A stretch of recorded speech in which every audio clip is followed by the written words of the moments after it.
আধরাতে যদি ঘুম ভেঙে যায়, মনে পড়ে মোর হে প্রিয়, চাঁদ হয়ে রব আকাশের গায়, বাতায়ন খুলে দিও। বিদেশ থেকে গান শুনিয়ে, প্রিয়তমা যদি মনে পড়ে আমার কাছে তো পাবা না, জানালা খুলে আকাশের দিকে তাকিও, আমি চাঁদ হয়ে তোমার চোখের সামনে ভেসে থাকবো। সুবহানাল্লাহ বলবেন না? আধরাতে যদি ঘুম ভেঙে যায়, মনে পড়ে মোর হে প্রিয়, চাঁদ হয়ে রব আকাশের গায়, বাতায়ন খুলে দিও। আল্লাহ কাজী নজরুল ইসলামের প্রতি রহম করুন। কত সুন্দর সুন্দর কবিতা লিখছে জানেন? ইবনু কানা ইসমুল বাগি সাবরুতা ওয়া বাদালালাহা কারুনু আলফাই দিরহামিন। প্রখ্যাত মুফাসসির ইমাম সুদ্দি রহিমাহুল্লাহ বলেন, যেই বেশ্যা নারীকে কারুন ভাড়া করেছিল এই মহিলার নাম ছিল সাবরুতা। কারুন এই মহিলাকে 2000 রূপার টাকা দিয়েছিল। কয় হাজার? 2000। কারুন তাকে 2000 টাকা দিয়ে বলেছিল, তুমি সমাজের মানুষের কাছে বলে বেড়াও মূসা তোমার সাথে জিনা করেছে, এখন তোমার গর্ভে মূসার সন্তান। ফাআযুমা আলা মূসা যালিকা। এই কথা যখন মূসা নবী শুনলেন, তখন মূসা নবী ভীষণ কষ্ট পেলেন। তার মাথার উপরে কেমন যেন আকাশ ভেঙে পড়েছে। ও ভাইয়েরা আমার, একজন সাধারণ ইমাম সাহেবের চরিত্রের দাম বেশি না কম?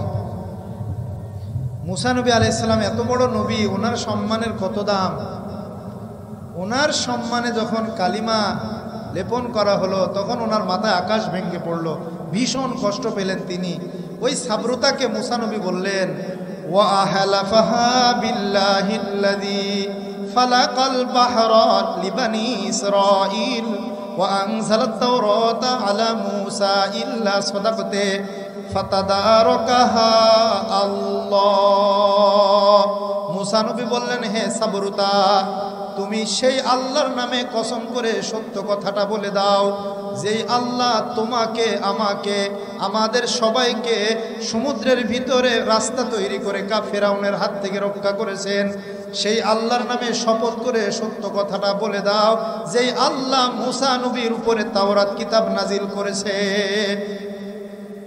ফাতাদারাকাহা আল্লাহ। মূসা নবী যখন সাবরুতার সামনে আল্লাহর নামটা বলল, তখন আল্লাহর নামটা সাবরুতার অন্তরে ধাক্কা লাগাতে শুরু করলো, ধ্বনিত প্রতিধ্বনিত হওয়া শুরু হয়ে গেল। সাবরুতার অন্তরে আল্লাহর নামটা ধ্বনিত আর প্রতিধ্বনিত যখন হয়ে গেল, সাবরুতার বুকের ভিতরে কম্পন সৃষ্টি হলো। সাবরুতা তখন সত্য কথা বলে দিল, ফাকালাত আশহাদু আন্নাকা বারিউন। সাবরুতা তখন বলল, আমি সাক্ষ্য দিচ্ছি মূসা আপনি পরম পবিত্র। পড়েন সুবহানাল্লাহ। মানির মান আল্লাহ বাঁচায়, মানির মান আল্লাহ বাঁচায়। আল্লাহ যারে ইজ্জত দেয় কেউ তারে লাঞ্ছিত করতে পারে না, আল্লাহ যারে লাঞ্ছিত করে তারে কেউ সম্মান দিতে পারে না। সুবহানাল্লাহ। এখন সাবরুতার সত্য কথা বলতে আরম্ভ করলো, মূসা আপনি পরম পবিত্র। ওয়া আন্না কারুনা আতানি মালান ওয়া হামালানি আলা আন কুলতু মা কুলতু। কারুন আমাকে টাকা দিয়ে এই কথা বলতে বাধ্য করেছে। আনতা সাদিক কারুনুল কাযিব। আপনি সত্যবাদী হে মূসা, আর কারুন মিথ্যাবাদী। ফাজআলাল্লাহু আমরা কারুনা ইলা মূসা ওয়া আমারাল আরদা আন তুতিআ। ইবনে আব্বাস রহিমাহুল্লাহ বলেন, কারণ যখন এত বড় ঘটনা ঘটালো, যখন মূসা নবীর সম্মানে আক্রমণ করলো, মূসা নবী ভীষণ কষ্ট পেল। এখন প্রিয় বান্দা আমার কষ্ট পাইছে, তারে খুশি করা লাগবে। নবী কষ্ট পাইছে, আল্লাহ মূসারে এখন খুশি করবে। কি করবে? কিভাবে খুশি করবে দেখেন। ফাজআলাল্লাহু আমরা কারুনা ইলা মূসা ওয়া আমারাল আরদা আন তুতিআ। আল্লাহ বললেন, হে মূসা, কারুনকে আমি তোমার হাতে তুলে দিলাম এবং এই মাটিকে, পৃথিবীকে তোমার আজ্ঞাবহ করে দিলাম। পৃথিবীর মাটি এখন তুমি যেটা বলবে সেটাই শুনবে। এবং কারুনকে আমি আল্লাহ তোমার হাতে তুলে দিলাম, ওকে যেই শাস্তি দিলে তোমার মনে শান্তি আসবে সেটাই তুমি করো। ফাজাআহু ওয়া হুয়া ইয়াকুলু লিল আরদি ইয়া আরদু খুযিহি ওয়া হিয়া তাখুযুহু শাইআন ফাশাইআ ওয়া দারাহু ওয়া জুলাসাহু আল্লাযীনা কানু আলা মাযহাবিহি। কারণ এখন মূসা নবীর সামনে আসছে, আসার পরে মূসা নবী মাটিকে ডেকে বলে, হে মাটি, তুমি কারুনকে তার প্রাসাদ সহ তার অনুসারীদেরকে সহ নিজের ভিতরে ডুবিয়ে নাও। সুবহানাল্লাহ। আল্লাহ বলেন ফাখসাফনা বিহি ওয়া বিদারিহিল আরদ ফামা কানা লাহু মিন ফিয়াতিন ইয়ানসুরুনাহু মিন দুনিল্লাহ ওয়া মা কানা মিনাল মুনতাসিরিন। আল্লাহ বলেন কারুন যখন এই ধৃষ্টতা দেখালো, আমার নবীকে অপমান করার ব্যর্থ চেষ্টা করলো, তখন আমি আল্লাহ কারুনকে তার প্রাসাদ সহ মাটির নিচে দাবিয়ে দিলাম, ডুবিয়ে দিলাম। ওয়াফিল খবর ইদা ওয়াসালা কারুন ইলা করারিল আরদিস সাবিআ নাফাখা ইসরাফিল ফিস সূর। পড়েন সুবহানাল্লাহ। কারণ প্রতিদিন মাটির নিচে এক হাত করে দেবে যায়। কয় হাত? এক হাত করে দেবে যায়। আজকে এক হাত দাববে, কালকে এক হাত দাববে, এভাবে মাটির নিচে দাবতে দাবতে, নামতে নামতে, ডুবতে ডুবতে যেদিন 7 জমিনের অতল গহ্বরে জমিনের তলদেশে পৌঁছে যাবে, সেদিন ইসরাফিলের বিন বেজে উঠবে, পৃথিবী ধ্বংস হয়ে যাবে। সুবহানাল্লাহ। আল্লাহ বলে কারুনকে আমি মাটির নিচে দাবিয়ে দিলাম, তাকে তার প্রাসাদ সহ দাবিয়ে দিলাম। ফামা কানা লাহু মিন ফিয়াতিন ইয়ানসুরুনাহু মিন দুনিল্লাহ। সেদিন আমার আযাব থেকে কারুনকে কোনো দল বাঁচাইতে পারে নাই। ওয়া মা কানা মিনাল মুনতাসিরিন, সে নিজেও বাঁচতে পারে নাই। কারণ একদিন আগে কি করছে? জাঁকজমকপূর্ণভাবে, রাজকীয়ভাবে সুসজ্জিত বহর নিয়ে শহরে অবতীর্ণ হয়েছিল। এক শ্রেণীর মানুষ বলেছিল সে কত বড় ভাগ্যবান, আমরা যদি তার মতো হতাম। আর একদল বলেছিল না, আল্লাহ যেভাবে রাখে সেটাই ভালো। এখন যারা গতকালকে কারুনের মতো হওয়ার আশা করেছিল যে আমাদেরকে যদি এত সম্পদ দেওয়া হতো কতই না ভালো হতো, এখন কারণ ডুবে গেছে না মাটির নিচে। এখন ওই দুনিয়া লোভী লোকগুলো কি বলে দেখেন, ওয়া আসবাহাল্লাযীনা তামান্নাউ মাকানাহু বিল আমস ইয়াকুলুনা ওয়াইকা আন্নাল্লাহা ইয়াবসুতুর রিজকা লিমান ইয়াশাউ মিন ইবাদিহি ওয়া ইয়াকদির। দুনিয়া লোভী লোকগুলো পরের দিন বলতে লাগলো, দেখো আল্লাহ যারে চায় তারে ধন সম্পদের প্রাচুর্যতা দান করে, আবার আল্লাহ যাকে চান তাকে সম্পদে সংকীর্ণতা দান করেন। ইয়াবসুতুর রিজকা লিমান ইয়াশাউ ওয়া ইয়াকদির লাউলা আম্মান্নাল্লাহু আলাইনা লাখাসাফা বিনা। আল্লাহ আমাদেরকে গরিব বানিয়েছেন, ভালো হয়েছে। কারণ আল্লাহ যদি আমাদেরকে কারুনের মতো সম্পদ দিত, তাহলে আজকে কারুনের মতো আমাদেরকেও আল্লাহ মাটির নিচে দাবিয়ে দিতেন। ওয়াইকা আন্নাল্লাহা লা ইফলিহুল কাফিরিন, ওয়াইকা আন্নাল্লাহা লা ইফলিহুল কাফিরুন। সবাই দেখে রাখো, কাফেররা কোনোদিন সফল হয় না। কাফেররা কোনোদিন কি হয় না ভাই? সফল হয় না। কারণ সফল হয়েছে, কারণ রে আল্লাহ তাআলা মাটির নিচে দাবিয়ে দিয়েছেন।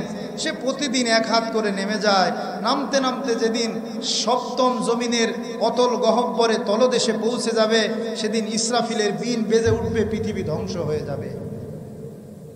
ভাইরা আমার, ইসরাফিল এই আলোচনা তো আজকের বিষয় না। আজকের বিষয় হলো দাম্ভিক, অহংকারী, কৃপণ কারুনের করুণ পরিণতি। আমরা কৃপণতা সম্পর্কে আলোচনা করব ইনশাআল্লাহ। কারুনের পরিণতি আমরা দেখলাম কিনা? বলে হুজুর দেখলাম না, এটা তো শুনলাম।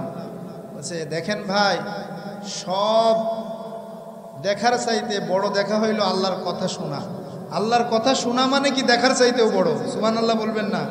আমি যেই জিনিস দেখতেছি এটা যেরকম সত্য, আমার সামনে এই টিস্যুটা যেরকম সত্য, আমার আল্লাহর প্রতিটি কথা এরকম সত্য, আমার দেখাটা আমার কাছে যেরকম গ্রহণযোগ্য, আমার আল্লাহর প্রতিটি কথা আমার কাছে গ্রহণযোগ্য, এটাই আমার ঈমান। পড়েন সুবহানাল্লাহ। কারণকে আল্লাহ তাআলা ধ্বংস করে দিলেন। এজন্য কৃপণতা করবেন নাকি কেউ? কারা কারা করবেন? 2 হাত তোলেন। কৃপণতা করবেন? কি করবেন তাহলে? কৃপণতা করবেন না, কি করবেন? দান করবেন। ভাইয়েরা আমার, কৃপণতা যারা করে আল্লাহ এদেরকে ভালোবাসে না। মানুষ কৃপণ হয় কিভাবে? কৃপণ কাকে বলে জানবেন? শুনবেন? কৃপণ বলা হয় নিজের জন্য, যে ব্যক্তি নিজের জন্য খরচ করতে ভয় পায়, যে ব্যক্তি নিজের জন্য নিজের টাকা নিজে ভোগ করতে ভয় পায়, এ 1 নম্বর কৃপণ। 2 নম্বরে আল্লাহ এবং আল্লাহর রসুল যেখানে খরচ করতে বলেছেন সামর্থ্য থাকা সত্ত্বেও সেখানে খরচ করে না, মানে জাকাত ফিতরা দেয় না, এ আরেক কৃপণ। 3 নম্বরে সামাজিকতা এবং মানবিকতার মানদণ্ডে যে কৃপণ, সেও কৃপণ। মেহমান আসলে সবাই এক রকমের আপ্যায়ন করে আর উনি আর এক রকম করে। মেহমান আসলে সমাজের 90 জন মানুষ এক রকমের আপ্যায়ন করে, অতিথির আপ্যায়ন তিনি আর এক রকম করেন, তিনিও কৃপণ। ওনার লক্ষ লক্ষ টাকা আছে, ওনার আপন মায়ের পেটের ভাই অভাবে আছে, টাকা দিয়ে সাহায্য করেন, এ মানবিকতার মানদণ্ডে কৃপণ। কোরআন হাদিসের মানদণ্ডে, সামাজিকতা এবং মানবিকতার মানদণ্ডে যারা কৃপণ তারাই কৃপণ। এই কৃপণ সম্পর্কে রসুল বলেন, তিরমিজি শরীফের হাদিস, আন আবি সাঈদিনিল খুদরি রাদিয়াল্লাহু তাআলা আনহু قال قال رسول الله صلى الله عليه وسلم لا يدخل الجنة خب ولا منان ولا بخيلون لا يدخل الجنة خب যারা প্রতারক, যারা ধোঁকাবাজ, ওয়ালা মান্নানুন যারা উপকার করার পরে আবার খোটা দেয়, এই 2 শ্রেণীর মানুষ বেহেশতে যাবে না। ওয়ালা বাখিলুন এবং যারা কৃপণ তারা আল্লাহর বেহেশত পাবে না। বখিল আর বুয়াদ জাহেদে বাহরে বার বেহেশতি নবাসদ বহুকমে খবর। বখিল আর বুয়াদ জাহেদে বাহরে বার বেহেশতি নবাসদ বহুকমে খবর। কৃপণের দাড়ি যতই লম্বা হোক না কেন, কৃপণের জুব্বা যতই পরিষ্কার হোক না কেন, কৃপণের কপালে সেজদার দাগ যতই থাকুক না কেন, কৃপণ বেহেশতে যাবে না, বিশ্বনবীর ঘোষণা। বখিল আর বুয়াদ জাহেদে বাহরে বার বেহেশতি নবাসদ বহুকমে খবর। তাহলে কৃপণ হওয়া যাবে না। যারা কৃপণ হবে তারা আল্লাহর বেহেশত পাবে না। আমরা বেহেশত চাই কি চাই না ভাই? বেহেশত যদি চাই তাহলে কৃপণতা করা যাবে না। ভাইরা আমার, কৃপণদের সম্পর্কে আল্লাহ রব্বুল আলামিন বলেন, কৃপণদের সম্পর্কে আল্লাহ তাআলা বলেন, ওয়ালা ইয়াহসাবান্নাল্লাযীনা ইয়াবখালুনা বিমা আতাহুমুল্লাহু মিন ফাদলি হুয়া খায়রাল লাহুম বাল হুয়া শাররুল লাহুম সায়ুতাওয়াকুনা মা বাখিলু বিহি ইয়াওমাল কিয়ামাহ ওয়ালিল্লাহি মিরাসুস সামাওয়াতি ওয়াল আরদ আল্লাহু বিমা তা'মালুনা খাবীর।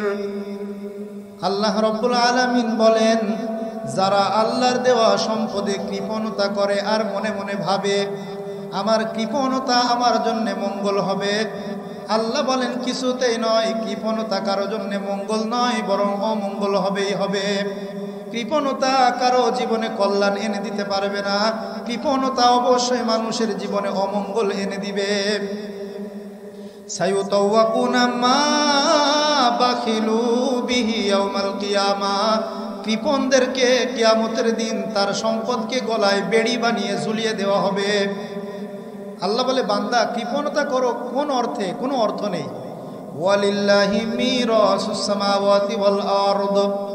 তুমি কি নিয়ে কৃপণতা করো? এই সম্পদ তো তোমার না, আল্লাহর দান।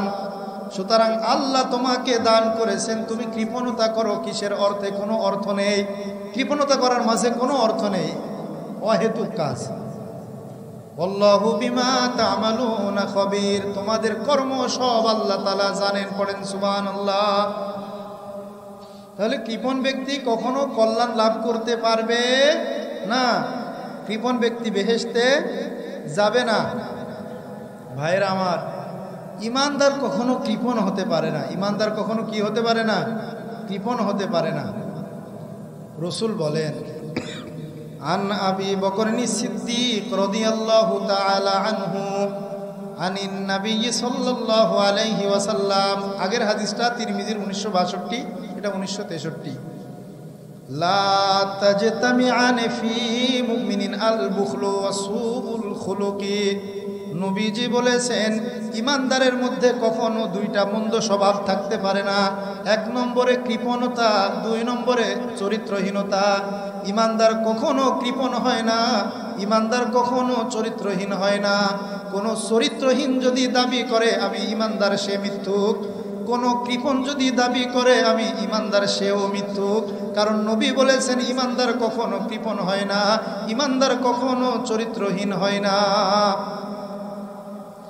আমি এতক্ষণ বলতেছি কোরআন হাদিস, আমি একটা গল্প বলি আপনাদেরকে। হ্যাঁ, কৃপণ দেখেন কত রকমের কৃপণ দেখছি। বইয়ের পাতায় কৃপণটারে না দেখলে বুঝতামও না যে মানুষ এত কৃপণ হতে পারে। ইহইয়া উলুমিদ্দিন কিতাবের 3 নম্বর খণ্ডের 326 এবং 27 নম্বর পৃষ্ঠায় ইমাম গাজ্জালি রহমতুল্লাহ আলাইহি লিখেছেন, কানা বিল বাসরতি রজুলুন মুসিরুন বাখিলুন। বসরা নগরীতে এক ব্যক্তি ছিল বড়ই সম্পদশালী, বড়ই কৃপণ। বসরা নগরীর এক ব্যক্তি বড় সম্পদশালী, কিন্তু সে বড়ই কৃপণ। সে এতটাই কৃপণ যে সম্পদ ফুরিয়ে যাওয়ার ভয়ে সে ভালো খাবারও কিনে খায় না। ফাদাআহু বাযু জিরানিহি ওয়া কদ্দামা ইলাইহি তাবাহাজাতান বিবাইজিন। একদিন তার এক প্রতিবেশী তাকে দাওয়াত করলো। দাওয়াত করার পরে তৎকালীন সময়ের বসরা নগরীর সবচেয়ে দামি খাবারটা তার জন্য পরিবেশন করলো। ফাআকালা মিনহু ফাআকসারা ওয়া জাআলা ইয়াশরাবুল মা ফান্তাফাকা বাতনুহু ওয়া নাযালা বিহিল কারাবু ওয়াল মাউতু। অন্যদিন তো কিনে খায় না, টাকা শেষ হয়ে যাবে। আজকে পাইছে ফ্রিতে, খাইছে, বেশি খাইছে, আরো বেশি খায়, যা পারে আরো বেশি খাওয়া শুরু করছে। খাওয়ার পরে এখন পানি পান করা শুরু করছে। ফ্রিতে পাইছে তো বেহুশ অবস্থায় খাইছে, খাইতে থাকে, শুধু খায়, খেতে খেতে পানি খায়। এখন পানি খাওয়ার পরে দেখতেছে ফান্তাফাখা বাতনুহু, পেট বুঝি ফেটে যাবে। পেট ফেটে যাওয়ার উপক্রম, বুঝেন মুরব্বী? ফ্রি পাইছে তো আজকে নাকি? পেট ফেটে যাওয়ার উপক্রম। ওয়া নাযালা বিহিল কারাবু ওয়াল মাউতু, নিঃশ্বাস বন্ধ হয়ে আসতেছে, বুঝি মরে যাব। ফাজাআলা ইয়াতালাওয়া, পেটের ভিতরে মুসড়ায়, শান্তি তো নাই কোন রকম। ওয়াজাহাদাহুল আমরু ওয়াসাফাহা লাহু লিত-তাবিব, ডাক্তারের কাছে গেছে, বলে ডাক্তার অবস্থা তো বেগতিক, পেট ফেটে যাওয়ার মতো হচ্ছে, নিঃশ্বাস বন্ধ হয়ে যায়, পেটের ভিতরে মুসড়ায়, কি করি? ডাক্তার তখন বলে ফাকালা লা বাসা আলাইকা আন তাকিয়া মা আকালতা। ডাক্তার বলে কোনো সমস্যা নেই, মুখের ভিতরে হাত ভরে দিয়ে বমি করে ফেলো, ভালো হয়ে যাবে। কি হয়ে যাবে? বলে এটা বড় কিছু না, মুখের ভিতরে হাত ভরে দাও, বমি করো, ভালো হয়ে যাবে। ফাকালা হা, কি বললে ডাক্তার?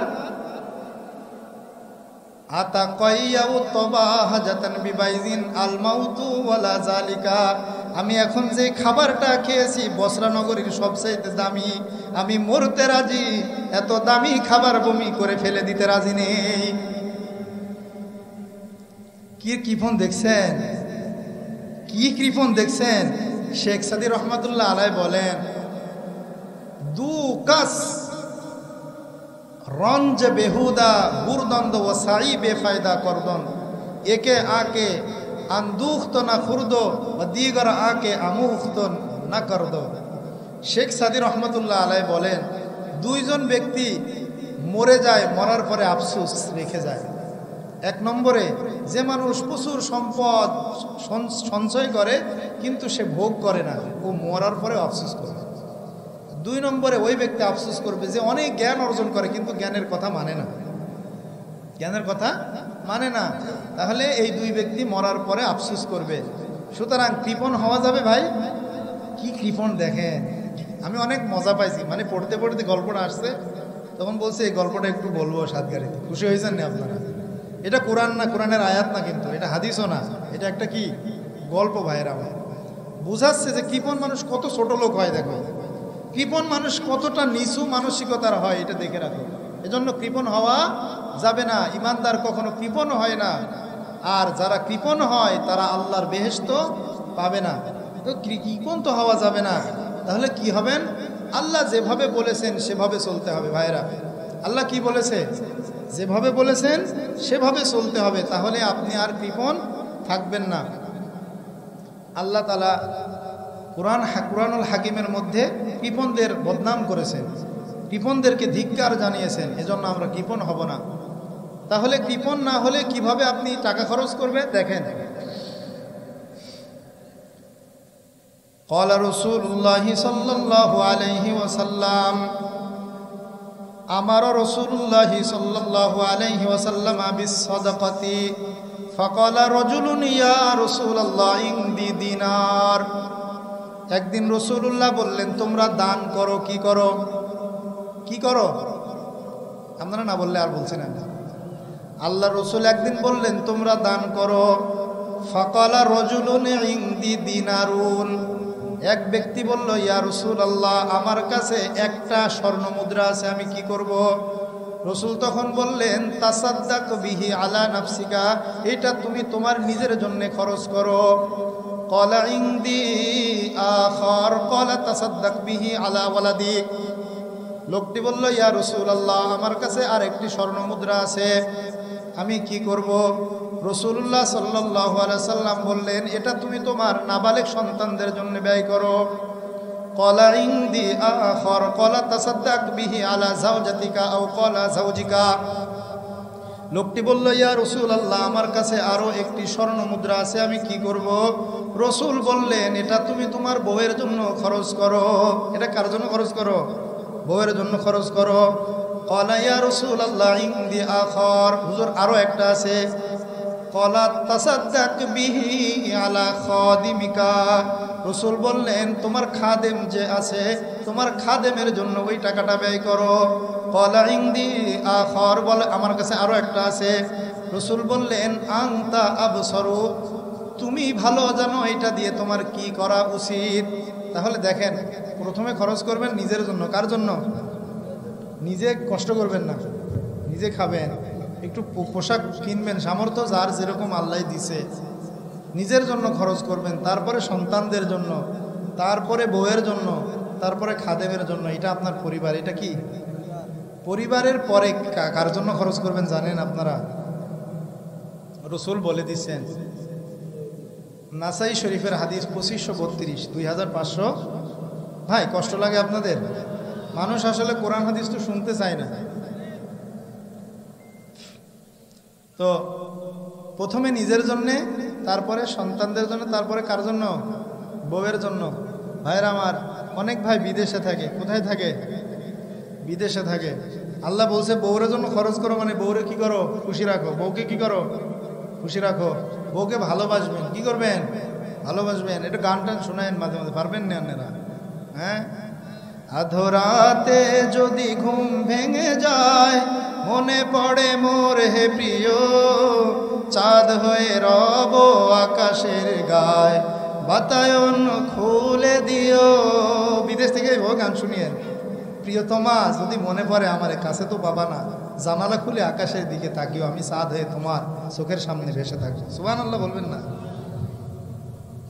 আধরাতে যদি ঘুম ভেঙে যায়, মনে পড়ে মোর হে প্রিয়, চাঁদ হয়ে রব আকাশের গায়, বাতায়ন খুলে দিও।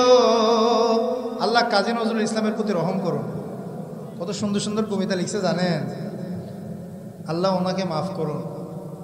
তাহলে নিজের জন্য, সন্তানের জন্য, বউয়ের জন্য, খাদেমের জন্য, এইটা আপনার পরিবার। আপনার উপার্জনের সর্বপ্রথম খরচ হবে আপনার পরিবারের জন্য। এরপরে কার জন্য? দেখেন, আন্তরিকিল মাহারিবি কল কদিমনাল মাদিনাতা ফাইদা রাসূলুল্লাহ সাল্লাল্লাহু আলাইহি ওয়াসাল্লাম কাইমুন আলাল মিম্বারি ইয়াখতুবুন নাস ফাকালা ইয়াদুল মুতিল উলিয়া উম্মাকা ওয়া আবাকা ওয়া উখতাকা ওয়া আখাকা সুম্মা আদনাকা। তারিক আল মাহারিবি, একজন সাহাবী, বাড়ি কুফা নগরী। বাড়ি কোথায়? ইরাকে বাড়ি। মদিনাতে আসলেন, আসার পরে দেখতে পেলেন রাসূলুল্লাহ উঁচু মেম্বারের উপরে বসে মানুষদেরকে তিনি বক্তৃতা শোনাচ্ছিলেন। বক্তৃতা দেওয়ার সময় নবীজি বললেন, ইয়াদুল মুতিল উলিয়া, দাতার হাত থেকে উপরে, দাতার হাত বড়ই সম্মানিত, দানকারীর হাত সম্মানিত। প্রথমে তুমি কারে দিবা? উম্মাকা, পরিবারের পরে সর্বপ্রথম যারে দিবা সেটা হলো তোমার মা। উম্মাকা ওয়া আবাকা, মা, তারপরে তোমার আব্বা, ওয়া উখতাকা ওয়া আখাকা, তারপরে তোমার বোন, তারপরে ভাই। প্রথমে মা, তারপরে আব্বা, তারপরে বোন। ভাই আগে না বোন আগে? বোন আগে। বোনের বাসায় যান আপনারা? বোনের বাসায় যাবেন? সপ্তাহে একদিন যাবেন? পারবেন নি? মাসে যান একদিন? বছরে যান একবার? বছরে একবার যারা যান না এরা কৃপণ। এরা কি কৃপণ? এরা কৃপণের দলে চলে যাবে। মায়ের জন্য খরচ করবেন, আব্বার জন্য করবেন, বোনের জন্য করবেন, ভাইয়ের জন্য করবেন। সুম্মা আদনাকা আদনাকা, তারপরে কার জন্যে? যে সবচেয়ে কাছের আত্মীয়তার জন্যে, আত্মীয়তার সিরিয়াল হিসেবে আপনি খরচ করবেন। বউকে মায়ের আগে রাখছে, দেখছেন? কারণ সে তার বাপ মা ছেড়ে দিয়ে আপনার কাছে চলে আসছে না, এখন ওইটা আপনি নিজে হয়ে গেছেন। বউ এটা কি হয়ে যায়? বউ মানে নিজের অংশ হয়ে যায়, বুঝলেন? নিজেকে সবার আগে রাখতে হবে না তো। বউ তো আর আমার বাইরে না, নাকি? এজন্য বউ আর নিজে একই, পরিবারটা আগে নিজের মধ্যে রাখছে, আল্লাহর বিধান এটা। তাহলে প্রথমে পরিবারের জন্য, তারপরে মায়ের জন্য, তারপরে আব্বার জন্য। আব্বা মাকে বাদ দেওয়া যাবে? আব্বা মাকে বাদ দেওয়া যাবে? আব্বা মাকে বাদ দেওয়া যাবে না। তাহলে কৃপণ যদি হতে না চান, কৃপণ যদি হয়ে যান জাহান্নামে যাবেন, জান্নাত পাবেন না। আর কৃপণ যদি থাকতে না চান তাহলে নিজের জন্য খরচ করবেন, সামর্থ্য যতটুকু আছে। পরিবারের জন্য খরচ করার পরে মার জন্য, আব্বার জন্য, বোনের জন্য, ভাইয়ের জন্য খরচ করবেন। আল্লাহ কুরআনুল হাকিমের মধ্যে বলেন, ইয়াসআলুনাকা মাযা ইউনফিকুন কুল মা আনফাকতুম মিন খায়রিন ফালিল ওয়ালিদাইনি ওয়াল আকরাবিন ওয়াল ইয়াতামা ওয়াল মাসাকিন ওয়াবনিস সাবিল। হে নবী, তোমার কাছে মানুষেরা জিজ্ঞাসা করতেছে তারা কোথায় কি খরচ করবে, তারা তাদের উপার্জনের টাকা কোথায় খরচ করবে। তুমি বলে দাও, মা আনফাকতুম মিন খায়রিন, তোমরা যেই সম্পদ খরচ করতে চাও, ফালিল ওয়ালিদাইন, তোমার মা বাবার জন্য খরচ করো, ওয়াল আকরাবিন, তোমার নিকট আত্মীয়র জন্য খরচ করো, ওয়াল ইয়াতামা, এতিমদের জন্য খরচ করো, ওয়াল মাসাকিন, মিসকিনদের জন্য খরচ করো, ওয়াবনিস সাবিল, এবং যারা মুসাফির মানুষ তাদের জন্য খরচ করো। ওমা তাফালু মিন খায়রিন ফাইন্নাল্লাহা বিহি আলিম। তোমাদের ভালো কাজগুলো আল্লাহ সব দেখে রাখেন। পড়েন সুবহানাল্লাহ। প্রথমে মা বাবার জন্যে, নিকটাত্মীয়র জন্য খরচ করো, তারপরে কার জন্যে? ওয়াল ইয়াতামা ওয়াল মাসাকিন, এতিমদের জন্যে, মিসকিনদের জন্যে, মুসাফিরদের জন্যে। ভাই, মিসকিন কাকে বলে জানেন? মিসকিন বলা হয় যে মানুষের থাকার মতো ঘরটা আছে, থাকার মতো, কিন্তু সে যা উপার্জন করে। মিসকিন বলা হয় যার কিছুই নেই, যার কিছুই নেই, থাকার ঘরও নেই, উপার্জন যা করে তাতেও চলে না, এরকম মানুষ আছে না নেই? আরেক শ্রেণীর মানুষ আছে ফকির, যাদের থাকার ঘর থাকলেও তার উপার্জনের যা করে এটা দিয়ে সংসার চলে না। অথবা যে সংজ্ঞা দিলাম এর বিপরীতটা হতে পারে, একটু মনে পড়তেছে না আর কি।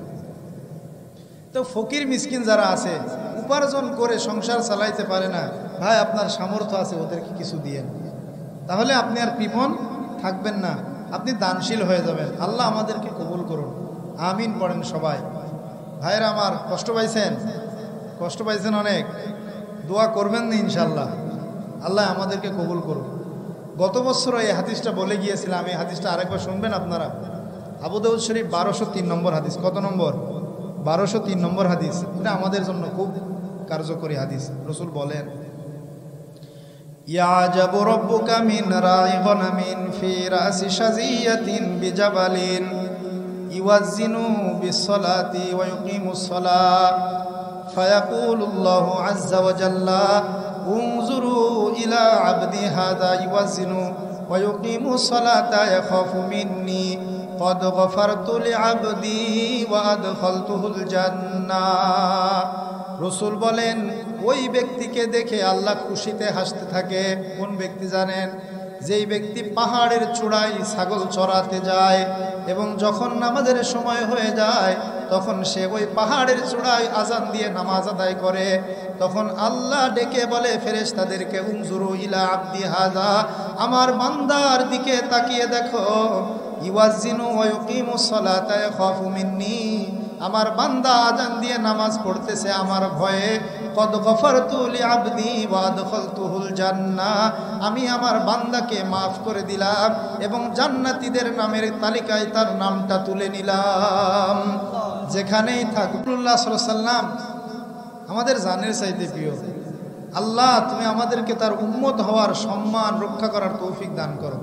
আমরা উম্মত হতে পেরেছি, এটা আমাদের জন্য সৌভাগ্য কিনা? এই সম্মান আমরা যদি রক্ষা না করতে পারি তাহলে তো নষ্ট হয়ে যাবে।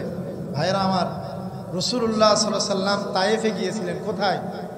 তায়েফে যাওয়ার পরে বনি সাআদ গোত্রের মানুষকে বলেছিলেন, তোমরা মুসলমান হয়ে যাও। তারা মুসলমান হয় নাই। রাসূল বললেন, আমার একটা অনুরোধ রাখো, তোমরা মুসলমান হওনি ভালো কথা, হলে না ভালো কথা, আমি যে মক্কা থেকে তোমাদেরকে মুসলমান বানানোর জন্য এসেছি এটা মক্কার মানুষকে বলো না, আমাদেরকে অনেক কষ্ট দিবে। রাসূল অনুরোধ করছে, কুত্তার বাচ্চারা এটা রক্ষা করে না। রাসূলুল্লাহ সাল্লাল্লাহু আলাইহি ওয়াসাল্লাম আসতেছে আর গুন্ডাদেরকে দুই পাশে দাঁড় করিয়ে দিয়ে বলেছে, মুহাম্মদ এক পা উঠালে পাথর মারবা, পাটা মাটিতে রাখলে আবার পাথর মারবা। রাসূলুল্লাহ সাল্লাল্লাহু আলাইহি ওয়াসাল্লামের সারা গায়ে পাথর মেরে তায়েফের গুন্ডারা রক্তাক্ত করে দিয়েছে। রাসূলের রক্তে তায়েফের মাটি রঞ্জিত হয়েছে। আমি যদি কোনো দিন তায়েফে যাই, বলবো মাটিকে ডেকে, বিশ্ব নবীর খুন ঝরালে কোথায়। আমি যদি কোনো দিন তায়েফে যাই, বলবো মাটিকে ডেকে, বিশ্ব নবীর খুন ঝরালে কোথায়। হে রাসূল, তোমাকে ভুলি আমি কেমন করে, দিনের আলো তুমি ছড়িয়ে দিতে, চলে গেলে মদিনায় মক্কা ছেড়ে।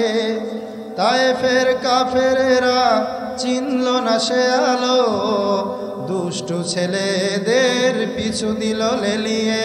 হে রাসূল, তোমাকে ভুলি আমি কেমন করে।